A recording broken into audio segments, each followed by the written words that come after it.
এই জীবন যা কিনা ঈশ্বর আমাদের দিয়েছেন, একটা জীবন।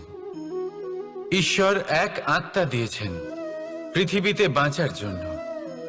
আসুন আজ আমি আপনাকে একটা সহজ কথা বলি, যার দ্বারা আপনি নিজের জীবন সুন্দর করবেন। জীবন, জিহ্বা,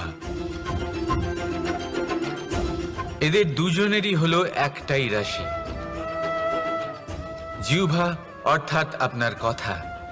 এই কথাকে সংযত রাখুন, একে সুন্দর করে তুলুন, মধুর কথা বলুন। যতটা সম্ভব একে নিয়ন্ত্রণে রাখুন, আপনার জীবন সুন্দর হয়ে উঠবে।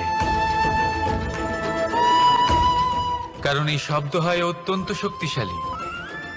আর আসুন এই মধুর সুন্দর অনুভূতি দিয়ে বলুন, রাধা রাধা।